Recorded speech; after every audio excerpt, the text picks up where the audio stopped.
Bismillahirrahmanirrahim. Assalamualaikum warahmatullahi wabarakatuh.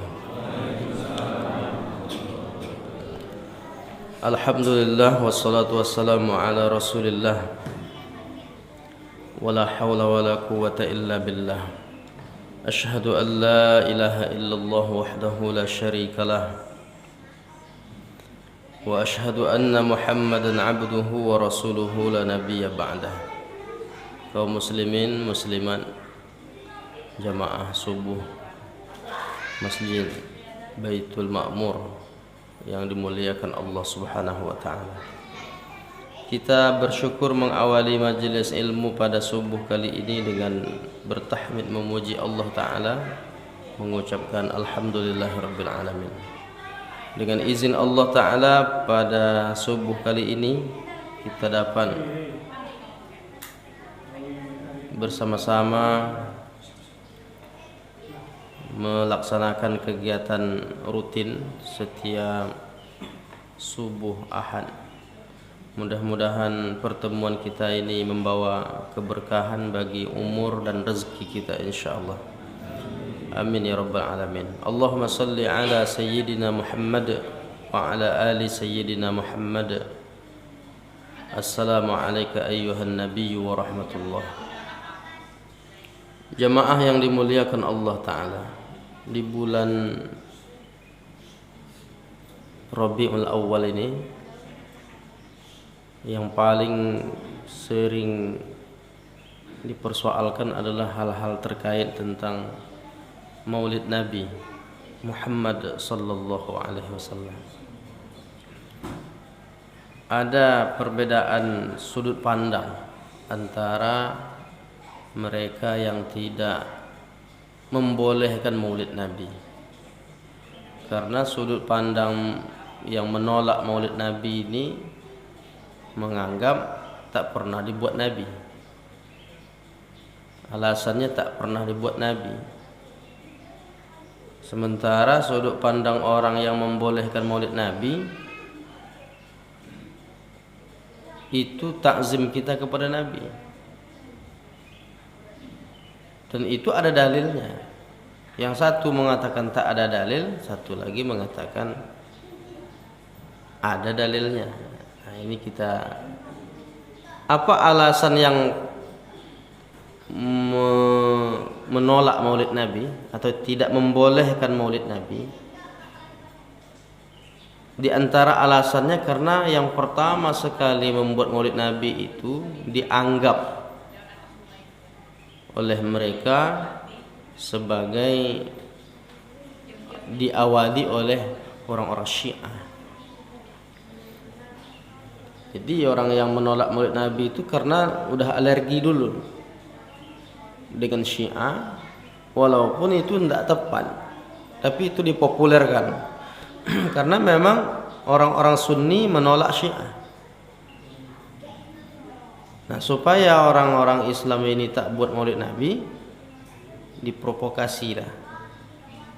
Itu tuh ajaran Syiah. Masa kalian ikut ajaran Syiah? Yang pertama.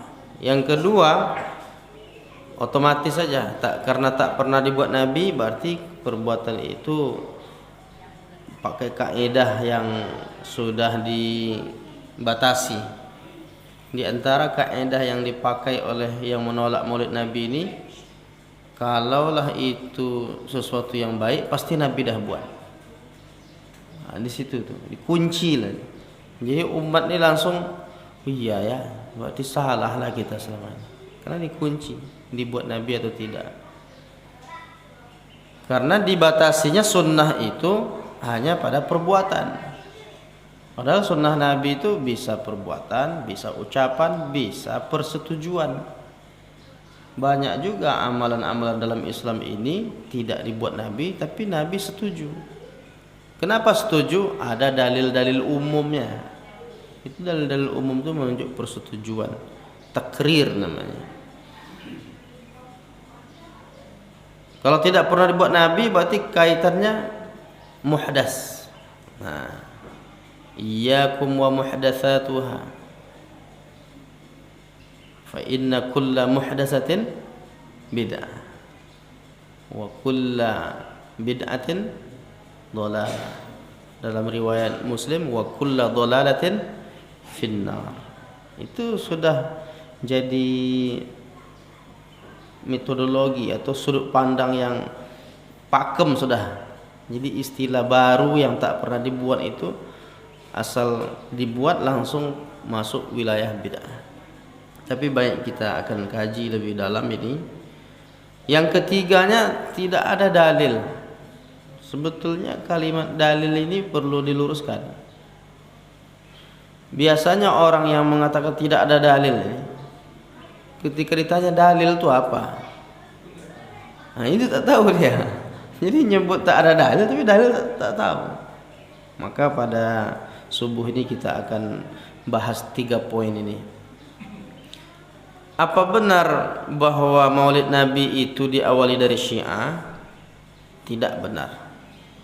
Karena kata Imam As-Suyuti, yang pertama mengadakan Maulid Nabi itu adalah seorang raja bernama Al-Muzaffar Abu Sa'id Kaukabari Ibnu Zainuddin Ali Ibnu Baktakin. Mengapa dia buat kegiatan Maulid Nabi? Seperti apa Maulid Nabi yang dilakukan oleh Raja Al-Muzaffar ini? Dijelaskan oleh Imam As-Suyuti dalam kitab Al-Hawi lil Fatawi. Wa awwalu man ahdatha fi'la dhalika sahibu Irbil Al-Malik Al-Muzaffar Abu Sa'id Kaukabari Ibnu Zainuddin Ali bin Baktakin, ahadul mulukil amjad wal kubara wal ajwan, wa kana lahu atharun hasanah. Jadi siapa Raja Al-Muzaffar ini? Dia seorang raja yang syuja'an, pemberani. Kemudian dia juga seorang yang akilan, berilmu, berakal, cerdas. Dan dia juga disebutkan alim, berilmu, wa adilan, dan adil. Itu yang warna merah. Wa kana syahman syuja'an batulan akilan aliman adilan, rahimahullah. Raja yang pemberani, cerdas, berilmu, adil. Dan dia mengadakan Maulid Nabi itu berbagi hadiah. Maulid Nabi itu kalau bahasa kita sederhananya, kita mengingat hari lahir. Jadi kalau kita ingat hari lahir anak, itu kita beri hadiah. Tapi ini hari lahir, kata sahabat Nabi, kekasih Allah yang paling kita cintai. Kata Nabi, la yuhibbu ahadukum hatta akuna ahabba ilaihi min walidihi wa waladihi wan nasi ajmain. Tidak beriman kalian, kata Nabi, sampai aku lebih kalian cintai daripada orang tua kalian sendiri, daripada anak kalian sendiri, daripada manusia di permukaan bumi. Aku lebih kalian cintai. Orang yang kita cintai banyak bersolawat dan lain sebagainya. Nah, di hari yang baik itu maka berbagi-bagi hadiah. Sampai sekarang di Mesir itu, orang kalau masuk bulan Rabiul Awal tuh suka bersedekah, bagi-bagi apa yang bisa dibagi. Mahasiswa-mahasiswa Mesir itu paling senang bulan Rabiul Awal ini. Kenapa? Makan gratis. Orang senang berbagi. Bulan Rabiul Awal, hari kelahiran Nabi. Nah, Raja Al-Muzaffar ini memberikan hadiah 1000 dinar kepada Syekh Abdul Khattab bin Dihyah, penulis kitab At-Tanwir fi Maulidil Bashirin Nadhir. Motivasi, siapa yang menulis sejarah Nabi, tentang kehidupan Nabi mulai dari lahirnya sampai Nabi wafat, perjalanan hidup Nabi, sejarah, maka diberikan hadiah. Tak tanggung-tanggung. Hadiahnya kalau diuangkan ke uang kita hari ini 2,5 miliar. Itu hadiah seorang penulis tentang sejarah Nabi. Jadi di Masjid Baitul Ma'mur ini boleh juga sebetulnya kalau dibuat itu kan. Maksudnya dibuat kegiatan itu. Cuma 2,5 miliarnya agak payah sedikit nampaknya. Ya, buat kegiatan anak-anak umpamanya cerdas cermat atau lomba cerita sirah nabawiyah, itu bukti bahwa kita perlu memperkenalkan kepada generasi ini siapa Nabi itu. Jangan-jangan kita tak kenal dengan Nabi, maka perlu dibuat kegiatan itu untuk menghangatkan semangat kita untuk mencintai Rasulullah. Mungkin hari-hari 11 bulan yang kita lewati berlalu begitu saja, tapi ada satu bulan itu bulan kelahiran Nabi, mengingatkan. Tahu enggak kalian bahwa ini bulan lahirnya Nabi? Tahu, kata anak-anak. Nah, gimana Nabi lahir? Kapan Nabi? Mengingatkan sejarah supaya dia tahu sosok yang mulia itu. Itulah yang kita selalu ucapkan dalam salat, wa asyhadu anna Muhammadar Rasulullah. Kemudian apa yang disebut oleh Imam As-Suyuti, Raja Muzaffar ini dia bersedekah di bulan Rabiul Awal itu 5.000 kambing panggang, 10.000 ekor ayam, 100 kuda, 100.000 keju, 30.000 piring manisan. Bukan piringnya, ada manisannya di dalam. Nah, jadi memang luar biasa. Itu berapa banyak orang bisa merasakan meriahnya di bulan yang disebut sebagai bulan lahirnya Rasulullah sallallahu alaihi wasallam. Nah, itu kalau ditanya Syiah, bukan, dia seorang ahlus sunnah wal jamaah. Tapi katanya Maulid Nabi tak pernah dibuat sebelumnya, berarti kalau buat mengada-ngada. Apakah benar Nabi itu tidak pernah buat maulid? Ini poin yang kedua. Mengapa maulid itu apa nih? Mengingat lahir, itu intinya, mengingat hari lahir. Apakah Nabi tak pernah mengingat hari lahirnya? Setiap Senin Nabi mengingat hari lahirnya. Itu yang ditanya oleh seseorang. Wasu'ila an saumil itsnain. Ditanyalah kepada Rasulullah tentang puasa hari Senin. Mengapa engkau puasa hari Senin ya Rasulullah? Kata Nabi, dzaka yaum wulidtu. Pada hari Senin itu aku dilahirkan. Ingat tak dia hari lahirnya? Ingat. Jadi kalau mau buat maulid sebetulnya setiap Senin, mengingat lahir Nabi. Wa zaka wa fihi wa yauma bu'ithtu. Pada hari Senin itu juga aku dibangkitkan. Au unzalu alayya fi. Dan pada hari Senin itu juga Al-Quran diturunkan kepadaku. Artinya Nabi mengingat hal yang besar. Hari kebangkitan itu hari yang besar.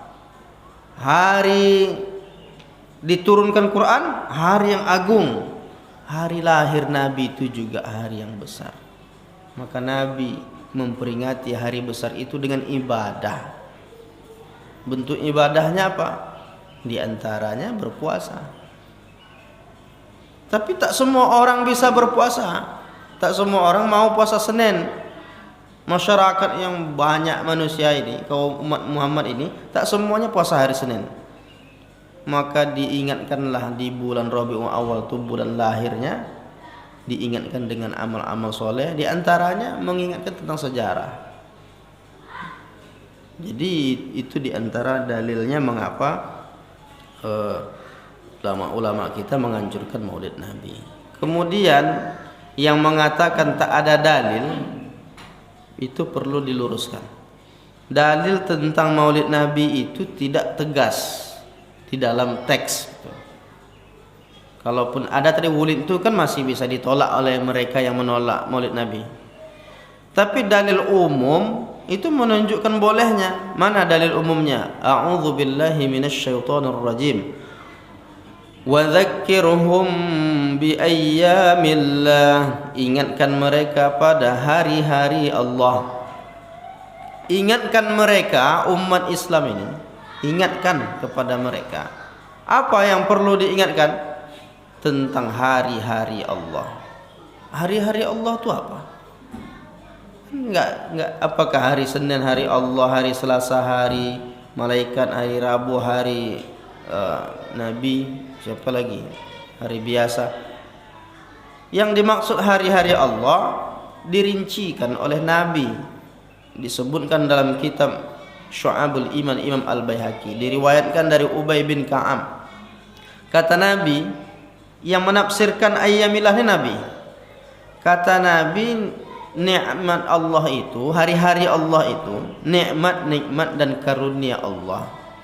Ni'amillah bi ayyamillah bimakna bi ni'amillah. Hari-hari Allah itu maksudnya nikmat dan karunia yang Allah anugerahkan. Jadi kalau begitu, memahami wa dzakirhum bi ayyamillah, ingatkan mereka kepada nikmat-nikmat Allah dan karunia-karunia Allah. Kemudian kata Imam Al-Baihaqi, kelahiran Nabi itu adalah satu nikmat dan karunia terbesar yang mesti diingat dan mesti disyukuri. Kalau tak adalah Nabi Muhammad, maka tak sampai Islam itu kepada kita. Karena risalah Islam itu diemban oleh Nabi, disampaikan kepada sahabat, kemudian sampailah ke penjuru alam semesta, sampailah ke negeri kita, maka kita ternyata terlahir sudah beragama Islam saja umpamanya. Itu nikmat besar. Maka kalau begitu ingatkan tentang nikmat besar itu. Salah satu nikmat besar terlahirnya Nabi Muhammad sallallahu alaihi wasallam membawa rahmatan lil alamin. Nah, itu yang mesti disyukuri. Itu dalilnya. Nah, orang-orang yang menolak Maulid Nabi, dia tak mau kalimat seperti ini, penjelasan seperti ini. Dia maunya kalimat wa dzakirhum bi maulidin nabi. Dia mau kata maulid itu muncul dalam Al-Qur'an. Padahal bukankah Maulid Nabi itu mensyukuri bahwa Nabi terlahir di muka bumi dan kita pun mengingat bagaimana kehidupan Nabi. Itu Maulid Nabi yang dibuat masyarakat tuh, mengingat sejarah Nabi, mengingat sejak Nabi lahir sampai kehidupannya, mengambil ibrah, pelajaran, bagaimana akhlaknya, bagaimana tutur kata, bagaimana sikapnya. Itu sebetulnya yang ditolak itu. Nah, bukankah Nabi mengajarkan untuk mensyukuri nikmat? Bahkan Nabi Musa dalam sebuah riwayat, dia berpuasa pada tanggal 10 Muharram itu karena mensyukuri terselamatkannya Nabi Musa. Orang-orang Yahudi berpuasa tanggal 10 karena Allah selamatkan Nabi Musa dari Fir'aun, orang-orang Bani Israel maksudnya. Wa qad zahara li takhrijuha ala asli sabit wa huwa ma thabata fi sahihain min anna an-nabiy sallallahu alaihi wasallam qadima al-Madinah. Rasulullah suatu ketika sampai di Madinah.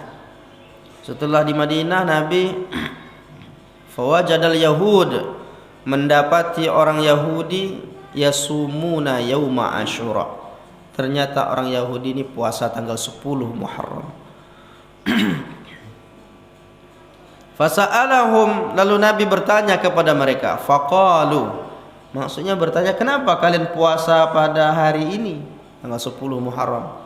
Mereka menjawab, yauma huwa yaumun aghraqallahu fihi Fir'aun. Hari ini adalah hari ditenggelamkannya Fir'aun, wa najja Musa, dan hari ini juga Allah selamatkan Nabi Musa. Fa nahnu nasumuhu syukran lillah, dan kami berpuasa pada hari ini karena bersyukur kepada Allah. Fa yustafadu minhu fi'la syukri lillah, maka diambillah faedah dari selamatnya Nabi Musa itu dengan cara bersyukur ala ma min bihi fi yaumin muayyanin, atas hari yang ditentukan. Jadi bersyukur tentang hari yang ditentukan. Hari apa? Hari tanggal 10 Asyura. Bersyukur tentang hari yang istimewa itu dilakukan oleh orang Yahudi dulu. Puasa dia tanggal 10 Asyura. Min isda'i ni'matin aw daf'i niqmatin. Saking dia senangnya terhadap nikmat Allah dan dia bisa menolak kemudaratan, hal yang mengkhawatirkan Nabi Musa. Wa yu'adu dzalika fi nazirin dzalikal yaum min kulli sanah, dan diulang setiap tahun karena mensyukuri nikmat Allah pada hari tertentu itu. Jadi maka kalau begitu atas dasar ini boleh mengulang setiap tahun atas nikmat yang pernah dianugerahkan oleh Allah pada waktu-waktu yang ditentukan. Kulla sanah, setiap tahun. Jadi kalau setiap tahun kita buat acara Maulid Nabi, itu dalam rangka mensyukuri nikmat Allah, mensyukuri karunia terbesar yang Allah anugerahkan kepada kita, terlahirnya Nabi Muhammad sallallahu alaihi wasallam. Intinya apa? Boleh bersyukur atas nikmat besar setiap tahun. Lalu diambil analogi oleh ulama-ulama kita, kalau Nabi Musa saja diselamatkan oleh Allah dari kejaran Firaun, boleh kita mensyukuri nikmat besar itu setiap tahun. Puasa Asyura, sampai hari ini puasa Asyura itu kita masih puasa Asyura. Sebetulnya tujuan kita puasa Asyura itu apa? Itu di antara mensyukuri nikmat Allah bahwa Nabi Musa pernah diselamatkan dari Firaun. Kalau untuk Nabi Musa boleh mensyukuri nikmat Allah, mengapa untuk Nabi Muhammad tak boleh? Apakah lebih besar nikmat dilahirkannya Nabi Muhammad atau nikmat diselamatkannya Nabi Musa?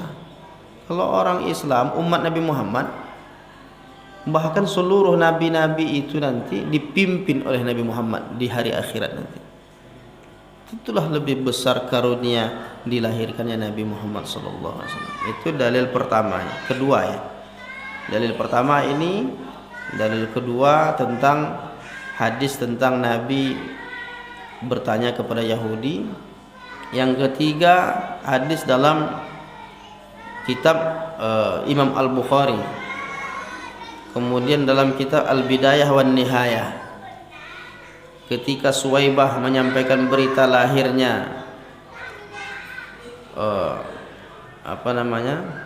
putra saudaranya. Jadi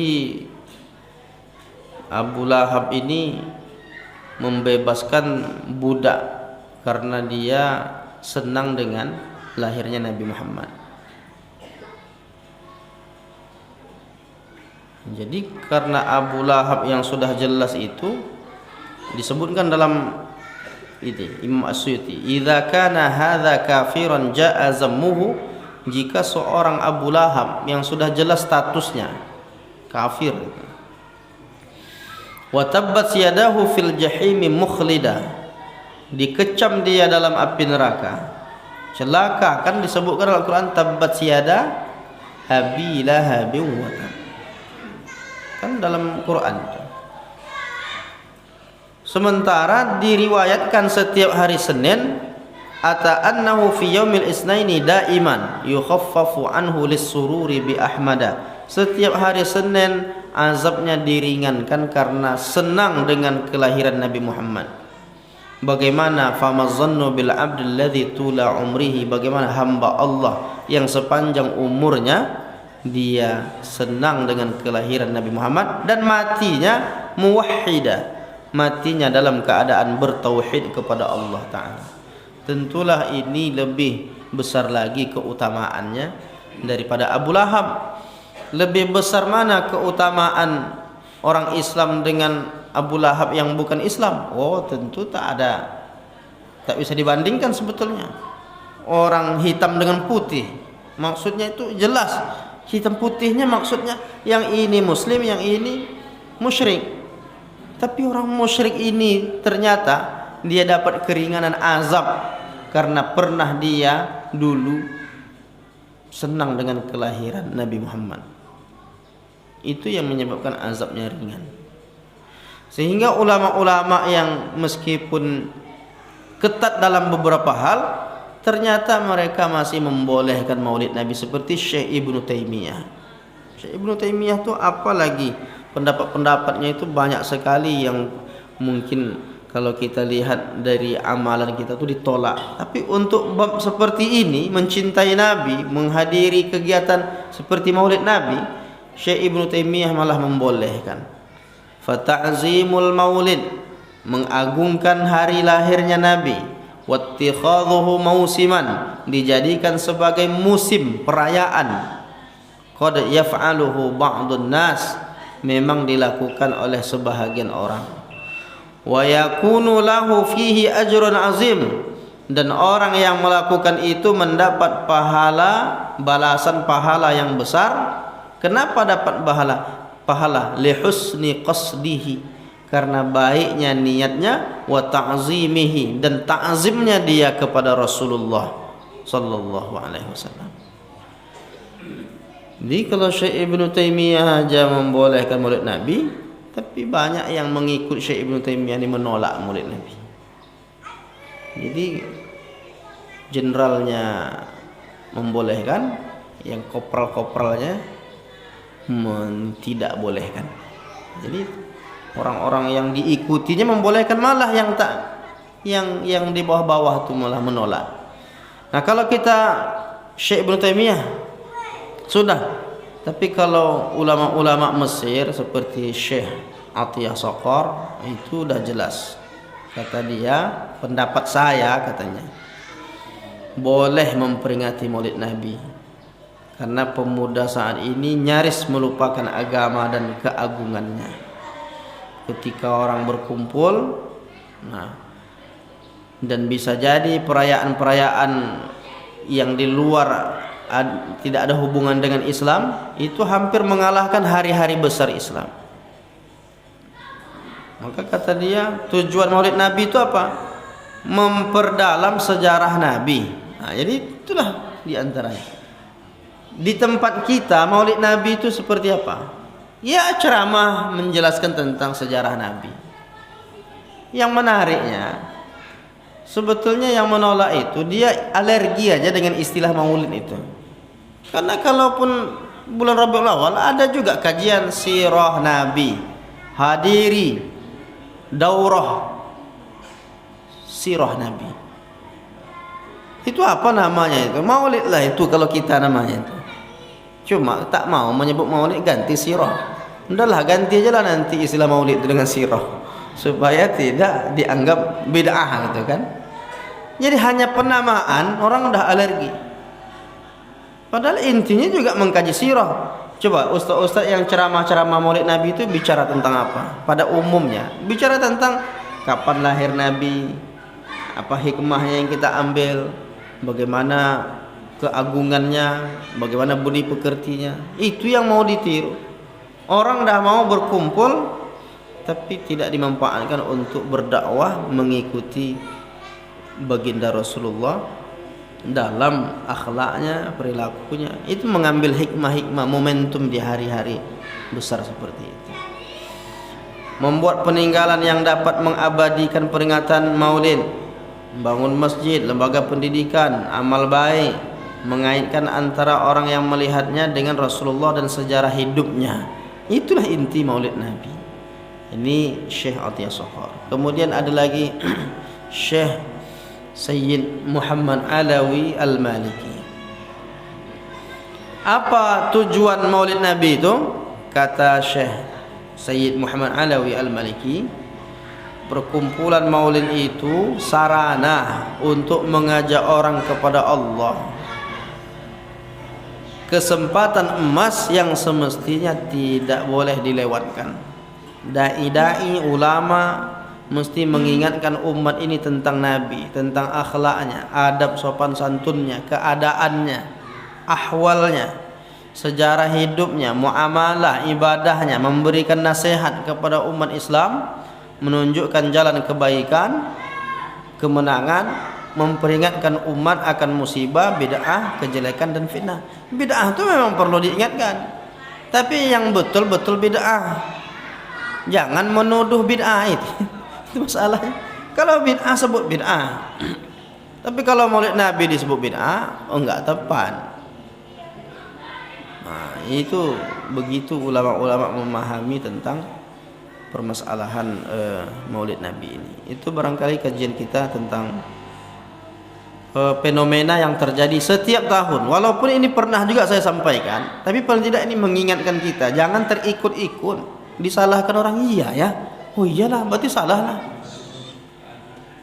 Jangan sampai kita salah menilai. Nah, silakan Pak, karena dah nunjuk tempatnya itu artinya sudah tanya jawab itu. Kata-kata kunci dan itu memang ada Ustaz. Seperti lau kana Khairan. Dengan dalil itu dia menganggap kita itu Ustaz. Iya. Satu lagi ada kalimat yang mereka juga yang punya itu Ustaz. Iya. Kita pamit, kita mencari selamat aja lah. Nah, gitu. Itu bagaimana Ustaz dua kalimat itu Ustaz? Iya.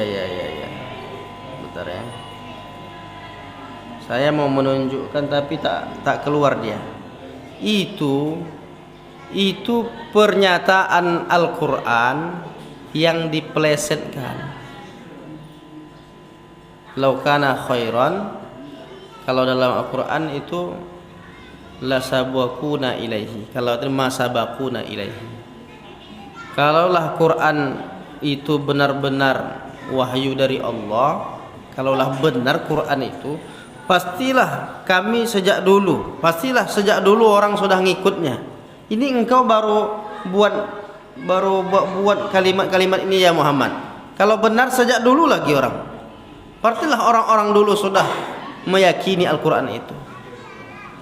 Itu kalimat orang kafir dipakaikan untuk menyalahkan orang Islam. Lau kana khairan la sabaquna ilaihi. Kalaulah baik, pastilah mereka sudah mendahulinya. Ini kan kalimatnya tampak betul, tapi dipaksakan untuk menyalahkan orang Islam. Coba lihat di Quran nanti, ma sabaquna ilaihi, itu kalimat orang kafir dipakaikan untuk menyalahkan umat Islam. Nah, jadi problemnya di situ. Ya, orang jadi dikhawatirkan, ditakut-takuti. Kalaulah ini baik, pastilah dah dibuat dulu. Jadi kata Pak Tri, pakem kan, dikasih batasan gitu. Coba lihat penjelasan para ulama tentang itu. Mengapa sahabat dulu tak buat? Nah, ini belum saya jelaskan. Kan ceritanya tadi kalaulah itu baik, pastilah itu sudah dilakukan oleh orang-orang sebelumnya. Coba lihat penjelasan Syekh Yusuf Qaradawi. Tuh. Mengapa? Ya. Ada bentuk perayaan yang dapat kita anggap dan kita akui memberikan manfaat bagi kaum muslimin. Kita mengetahui bahwa para sahabat tidak pernah merayakan Maulid Nabi. Kan tadi ceritanya itu, Pak. Kalaulah baik, pastilah sahabat sudah buat. Nah, ini kata Syekh Yusuf Qaradawi. Para sahabat, kita tahu para sahabat Nabi radhiyallahu anhum tidak pernah merayakan Maulid Nabi. Tidak pernah. Jadi kenapa mereka merayakan Maulid Nabi? Kenapa kita merayakan Maulid Nabi? Dan mengapa sahabat tak buat? Ini alasannya. Karena semua peristiwa itu, bahwa Nabi hijrah, mereka alami langsung. Kemudian mereka hidup bersama Nabi. Kan Maulid Nabi ini apa tujuannya? Menceritakan tentang peristiwa hijrah, menceritakan tentang peristiwa Nabi di Gua Hira, menceritakan Nabi ketika berada di Madinah.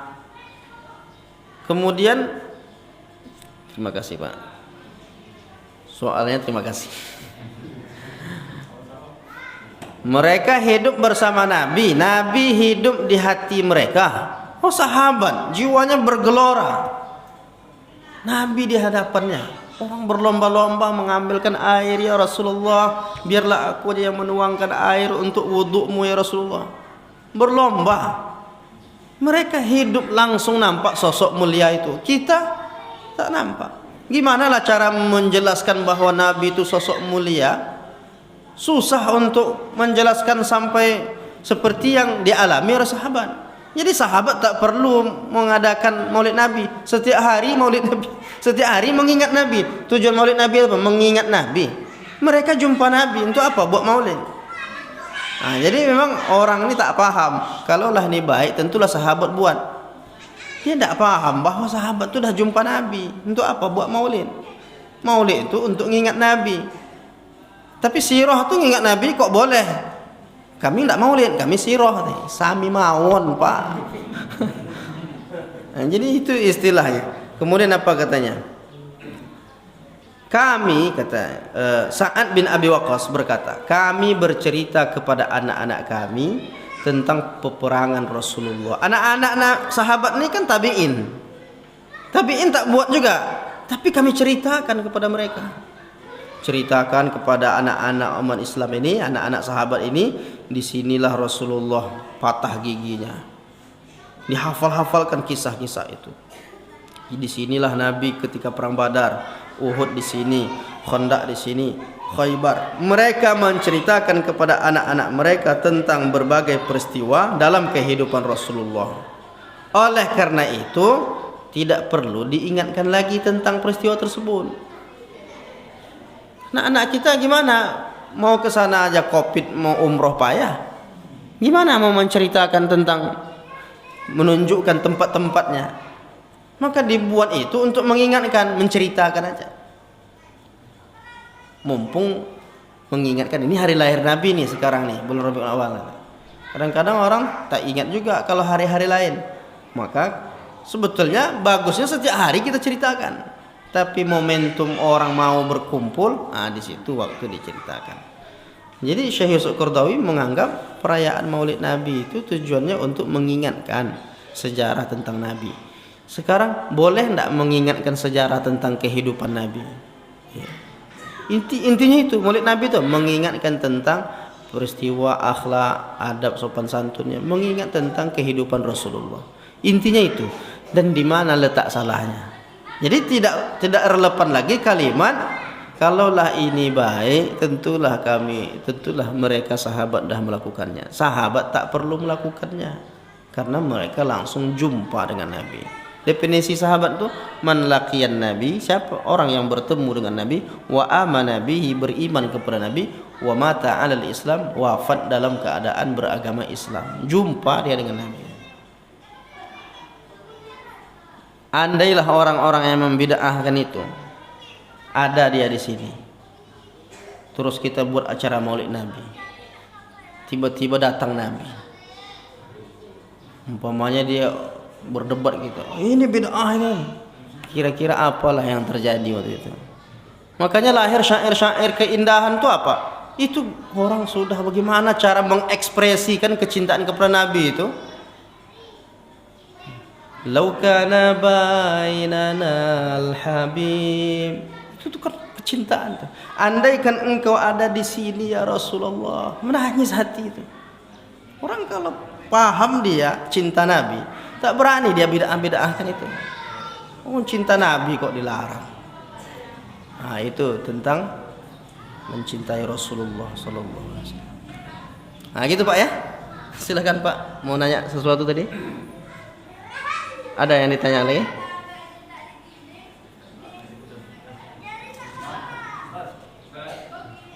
Iya Pak. Iya boleh.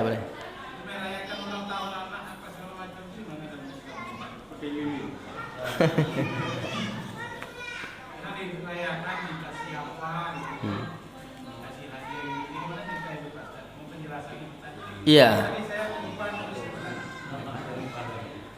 Merayakan ulang tahun anak itu bahagian dari wujud syukur kepada Allah Ta'ala, tetapi tetap syarat dan ketentuan berlaku.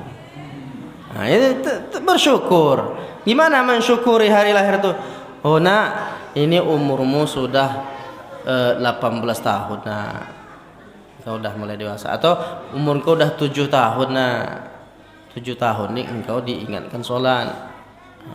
Engkau udah 10 tahun. Nah, ini kita makan enak hari ini ya. Tapi ingat, 10 tahun ini kalau belum mau juga sholat, bapak pukul. Karena kata Nabi, kalau sudah berumur 10 tahun tak mau sholat, pukul. Itu bahagian dari pendidikan, mensyukuri, undang ustaz atau tokoh masyarakat. Kita namanya syukuran, masyarakat itu syukuran. Dan syukuran itu amalan dalam Islam. Seperti yang dilakukan oleh Itban bin Malik. Itban bin Malik, dia buat masak-masakan, diundang Nabi untuk syukuran. Itu ada dalam Sahih Bukhari itu. Nanti kalau ada orang melarang syukuran-syukuran itu, ada hadis dalam Sahih Bukhari. Diundang Rasulullah, ya Rasulullah, datanglah ke rumahmu, ngambil barokah, minta doa. Makan Nabi sana, habis berdoa. Dan bahkan lagi solat sunat Nabi dimintanya, ya Rasulullah, tolonglah engkau solat sunnah di rumahku ini, ngambil barokah. Jadi kalau umpamanya ada ustaz tu diundang untuk acara syukuran itu, ustaz mohon doakan anak kami ini ulang tahun. Ya ulang tahun nanti, doa, ya Allah berilah keberkahan pada umur anak ini, wa ballighu, sampaikan umurnya sehingga dia dewasa, dan berharap semoga dia bisa mengisi dengan amal-amal soleh. Doa-doa yang baik, di mana salah? Cuma kalau masalah tiap-tiap lilin itu salah, lilin itu kan, itu cuma tradisi-tradisi yang sebaiknya kita tidak ikut-ikutan gitu kan. Yang penting tujuan itu bahwa kita mengingatkan bahwa anak ini umurnya dari 7 menjadi 8, agar apa? Agar dia sadar. Ketika umurnya segini, ada tahap-tahapnya, dia harus begini. Dah dewasa, pandai-pandai membawa diri, doa, ceramahlah singkat, beri nasihat. Itulah yang terbaik itu. Mengingat itu kan.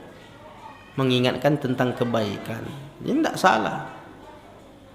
Walaupun sebetulnya mengingatkan tentang kebaikan itu setiap hari, tapi ada hari spesialnya, hari lahirnya, sehingga ketika di hari lahir itu dia pun menjadi lebih diberi semangat. Jadi sama dengan Maulid Nabi nih, menghangatkan semangat cinta kepada Nabi. Mungkin hari-hari lain kita juga cinta kepada Nabi, tapi kapan menghangatkannya, memberi semangat lebih itu, mencasnya itu, nah itulah di waktu-waktu khusus. Dan itu tidak kita wajibkan. Mau buat, tak buat tak apa-apa. Tetapi kalau dibuat, memberi motivasi untuk berbuat lebih baik lagi. Intinya seperti itu Pak. Bapak itu hari lahir itu bukan membuat kegiatan-kegiatan yang bertentangan dengan syariat, tapi bersyukur atas karunia Allah. Gitu Pak ya. Wallahu a'lam. Kita baca ini. Ini dah berbunyi tadi kan. Assalamualaikum warahmatullahi wabarakatuh. Tolong terangkan apa itu Syiah, apa itu Sunni. Ini 4 SKS nih Pak.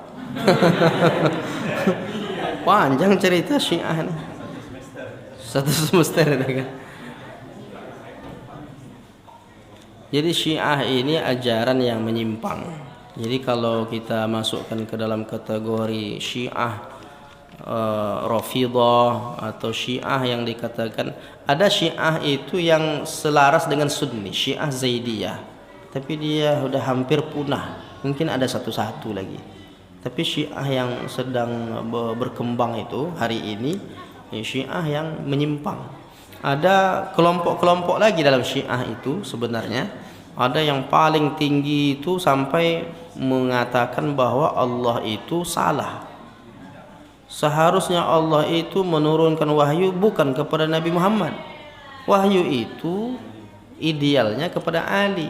Dia orang yang mendewakan, mengistimewakan Ali berlebihan, melaknat selain Ali. Jadi yang masuk surga itu dari sahabat Nabi itu cuma 3 orang aja. Suhaib Ar-Rumi di antaranya Salman Al-Farisi, kemudian Ali bin Abi Thalib, ada satu lagi. Tolha. Nah, itu kenapa? Karena dia orang Persia. Jadi karena dia ini sahabat yang yang dianggapnya paling istimewa, hanya mereka itu aja. Yang lain itu Umar bin Khattab itu dilaknat, kemudian Abu Bakar tuh masuk neraka, apalagi istri Nabi itu. Itu dihinakan mereka. Jadi ajaran-ajaran yang menghina sahabat Nabi ini tentulah menyimpang sekali. Itu diantara penyimpangan yang ada dalam Syiah. Kemudian ajaran-ajaran yang menyimpang lagi adalah bahwa sholatnya cuma 3 waktu. Sholat subuh, zuhur, sama maghrib.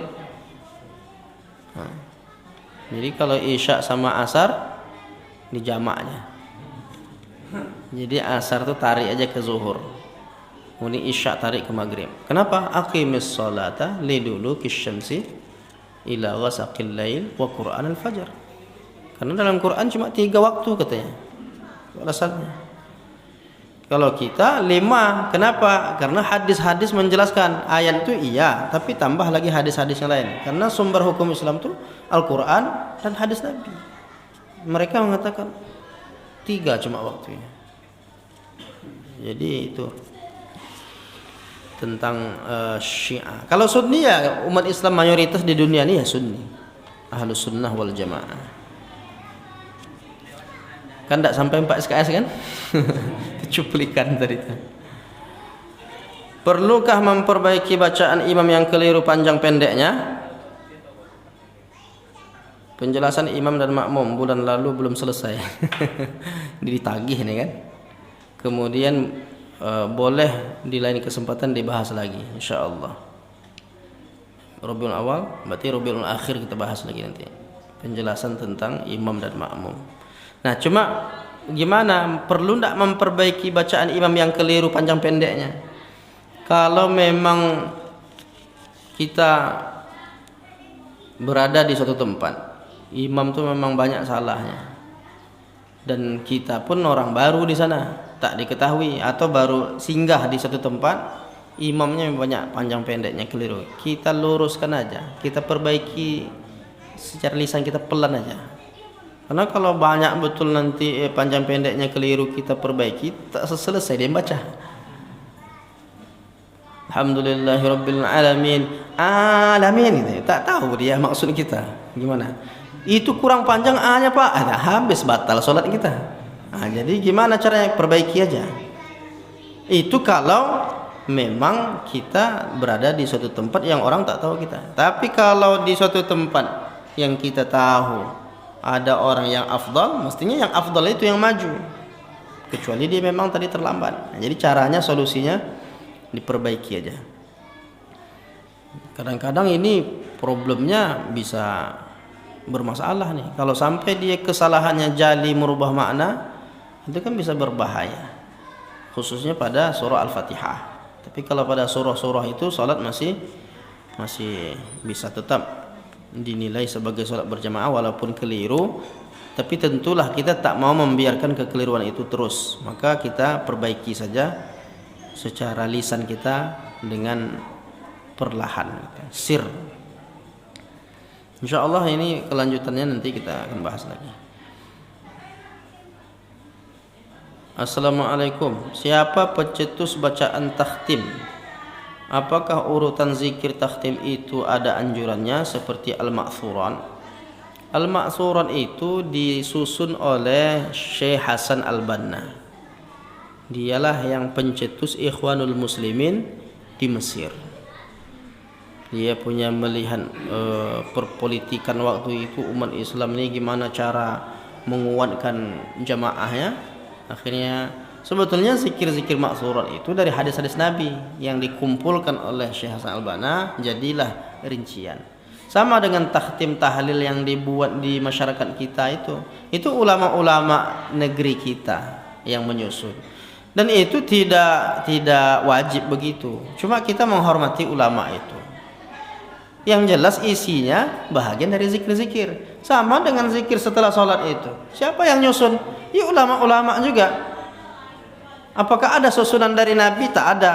Yang ada tuh hadisnya terpisah-pisah. Istighfar salasan. Rasulullah kalau sudah selesai sholat dia beristighfar 3 kali. Dalam hadis lain, iza farigha, apabila Nabi selesai salam, dia baca la ilaha illallah wahdahu la syarikalah. Dalam hadis lain, apabila Nabi selesai salam, dia baca salasan.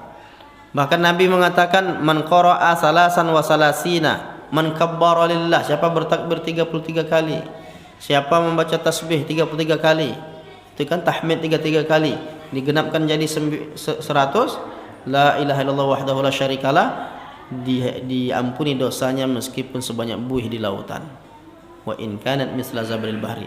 Nah, itu di sekian banyak hadis-hadis terpisah itu digabungkan oleh ulama kita. Makanya enggak sama semua antara imam-imam masjid itu. Kadang ada yang membaca Allahumma ajirna minan nar. Kadang ada yang membaca Allahumma antas salam. Ada juga Allahumma la mani'a lima a'taita wala. Ada juga yang tidak baca itu. Karena ada juga yang mendahulukan, ada yang mengakhirkan. Nah, itu semuanya tidak ada masalah. Masalah takhtim susunan itu ulama-ulama dululah.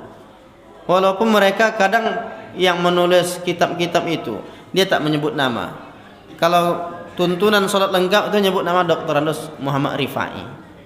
Tapi kadang-kadang yang zikir-zikir seperti itu mereka tak mau menyebut nama, tapi intinya itu mereka ulama-ulama yang banyak kitab-kitab terdahulu itu tidak disebut namanya. Karena ini zikir hariannya bolehlah orang mengamalkan semua, selagi tidak bertentangan isinya.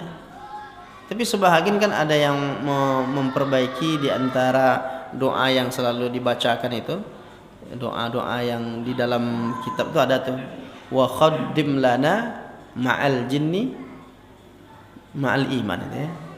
Wa khaddim lana minal jinni ma'al iman. Nah, itu mungkin yang jadi penelitian mengapa itu sampai dulu diajarkan. Itu katanya, ya Allah, layankanlah jin itu kepada kami. Itu kan itu. Allahumma ahyina bil iman. Itu bagus kan? Ya Allah, hidupkan kami dengan iman. Wa amitna bil iman. Wa adkhilnal jannata ma'al iman. Terus ada lagi wa khaddim lana minal jinni ma'al iman. Layankan kepada kami jin. Mungkin itu zaman-zaman penjajahan dulu kayaknya. Ya kan, karena orang menjajah gimana caranya, jadi kekuatannya seperti itu dulu. Makanya sekarang itu perlu direvisi gitu ya kan. Nah, itu kalimat-kalimat seperti itu. Tapi yang lain-lainnya bahagian dari hadis-hadis Nabi yang dibolehkan mengamalkan. Ada yang disusun oleh para ulama, ada yang memang ayat-ayatnya itu ya ada terbalik, itu tidak ada masalah. Itu semuanya ijtihad, sifatnya ijtihadi. Ya. Kalau yang masalah membaca tadi, kan kadang-kadang yang selama ini di kampung-kampung kan putus-putus ganti-gantian membaca surah Al-Baqarah itu atau Al-Fatihah gitu. Mana lebih bagus, sama-sama aja baca dari awal sampai akhir atau putus-putus gitu, San? Yang mana tuh putus-putus? Putus-putus itu Alhamdulillahirabbil alamin arrahmanir rahim maliki yaumiddin iyyaka na'budu wa iyyaka nasta'in. Yang ganti-gantian itu, San. Mana lebih bagus baca ganti-gantian daripada kita sama-sama membaca gitu. Itu tuh sebetulnya untuk variasi aja. Tujuannya itu untuk apa ya? Untuk memberikan biar nggak bosan aja tujuannya itu. Sebetulnya boleh-boleh aja. Dia baca juga pelan-pelan. Dia baca juga. Kata yang membimbing tadi, qul a'udzu birabbin nasi malikin nasi ilahin nas. Baru disambut, min syarril waswasil khannas alladzi yuwaswis. Sebetulnya baca juga tapi pelan-pelan ya, ini kuat-kuat. Tujuannya itu. Masa bacanya cuma ujung-ujung aja gitu kan? Supaya tak ngantuk. Itu supaya tak ngantuk, jadi kuat suara seni itu kan keindahan seni. Jadi ulama-ulama dulu tuh paham seni gitu. Jadi itu tujuannya apa? Ya keindahan aja sifatnya. Dia tetap baca itu, Pak. Cuma karena itu dianggap macam menyambung, akhirnya tak dibacanya gitu kan. Bagus baca juga pelan-pelan. Nanti ini ada keindahannya. Tak ada masalah itu. Itu bagian dari membaca Quran secara jama'i. Jadi kalau umpamanya udahlah, tokoh masyarakat. Kalau kita kan tidak ada lagi yang ngantuk-ngantuk udah paham tentang serius. Udah kita baca sama-sama aja. Ya nggak apa-apa, bagus. Tetap tidak juga disalahkan kalau ada yang separuh-separuh tuh, tapi tetap diusahakan tetap membaca dengan pelan. Itu bahagian dari keindahan aja tuh sifatnya tuh. Nah, tak ada masalah Pak. Dalam membaca Al-Quran kan apabila satu orang membaca yang lain itu mendengarkan bisa izin. Itu kalau kita baca sama-sama lalu itu ada apa juga? Ada juga dipermasalahkan oleh orang. Wa idza quri'al Qur'anu fastami'u lahu wa ansitu la'allakum turhamun. Apabila Quran dibacakan, maka dengarlah dan diamlah, mudah-mudahan engkau dapat rahmat. Ayat itu bicara tentang khutbah Jumat. Khatib itu kan membaca ayat. Kalau berkhutbah, intinya itu, kalau khatib sedang berkhutbah, diam, jangan pula engkau baca Quran di sana. Wa idz qulta li sahibika, kalau engkau katakan kepada kawanmu, diam, faqad laghauta, engkau telah berbuat perbuatan lagha. Siapa yang berbuat perbuatan lagha, fala jum'atalah, tiada Jumat baginya. Jadi ayat itu bicara tentang khutbah, di antaranya tafsirnya seperti itu. Jadi tak bisa dihukumkan kepada orang yang baca Quran bersama-sama. Syekh Ibnu Taimiyah membolehkan qiraah idarah namanya. Jadi dalam perkumpulan baca sama-sama atau satu-satu yang nyimak boleh-boleh, bersama-sama boleh. Kemudian satu membaca, yang lain mendengar juga boleh. Jadi itu tidak ada larangan. Mungkin itu juga alasannya kenapa ada orang melarang baca sama-sama kan? Ya, memang itu katanya. Tapi itu tak ada alasan. Cuma cara dia menyalahkan itu pakai ayat tadi. Berarti memasangkan ayat itu tidak pada tempatnya. Ayat itu bukan melarang orang baca sama-sama. Bukan melarang orang baca sama-sama. Kalaulah baca Quran, berzikir tak boleh sama-sama, itu panjang ceritanya kan? Bukankah baca Quran itu bahagian dari zikir? Iya. Terus zikir sama-sama kenapa? Talbiyah zikir sama-sama. Labbaik Allahumma labbaik. Sama-sama. Itu takbir apa lagi? Takbir hari raya. Allahu Akbar, Allah. Sama-sama. Kalau dilaranglah berzikir sama-sama, baca Quran sama-sama, larang tuh zikir talbiyah, kemudian zikir takbir hari raya, larang itu. Sama-sama itu kan. Jadi boleh bersama-sama baca Quran. Tidak ada larang. Cuma kadang ada orang memaksakan baca Quran, baca terjemah, dipakaikan itu. Sama dengan ud'u rabbakum tadarru'an wa khufyah wa dunal jahri minal qawli. Berdoalah engkau atau berzikirlah kepada Allah dengan ketundukan, rasa takut kepada Allah dan tanpa mengeraskan suara. Dipakaikannya ayat itu untuk melarang orang zikir dengan mengeraskan suara. Ayat itu bicara tentang Nabi Muhammad dulu di Makkah ketika sholat. Ketika sholat baca Quran, diejek oleh orang musyrik. Turun ayat itu, wala tajhar bi sholatika, jangan engkau kuatkan lagi, karena nanti akan diejek. Sekarang kita baca zikir kuat-kuat, khawatir kita yang ngejek itu, yang khawatir kita. Jangan sedikit banyak pengaruh orang jahiliyah dulu kan, ngejek zikir berjamaah kan. Oleh karena itu jamaah zikir, baca Quran jamaah boleh. Salah orang yang zikir berjamaah atau baca Quran berjamaah. Orang yang tak pernah baca Quran itu tak pernah diajak untuk berzikir. Salah katanya zikir. Orang yang tak pernah berzikir, tak pernah sholat, kok enggak dilarang, kok enggak diingatkan. Jadi ini persoalan besar umat ini. Kita pahami dengan bijaksana. Jadi semuanya ada jawaban. Jadi amalia kita. Tapi kita harus, saya ulang sekali lagi, tegas. Yang memang tidak boleh sama sekali jangan kita boleh-bolehkan, jangan kita ringan-ringankan. Nah, tapi kalau ada dalil-dalil umum jangan juga kita celah amalan-amalan yang sudah dilakukan itu, selagi masih ada dalil-dalil umumnya itu juga tidak ada masalah. Ada yang terakhir yang mau, oh di sini tak ada. Ini kan dah pernah kita sampaikan. Cukuplah dulu ya. Cukuplah dulu. Insyaallah kita jumpa lagi. Cukup Pak ya. Dah ada pertanyaan dah habis ya. Ini maksudnya mau menjelaskan kenapa boleh mengingat Syekh Ibnu Utsaimin, tapi mengingat Nabi tak boleh. Sampai dibesar-besarkan tuh pena Syekh Ibnu Utsaimin, dimuseumkan. Tapi kuburan-kuburan sahabat Nabi itu dihancurkan, dibuat WC di sana, takut orang syirik. Tapi yang begini-begini boleh buat museum gitu, mengenang. Jadi masalah juga itu, yang menolak-menolak itu.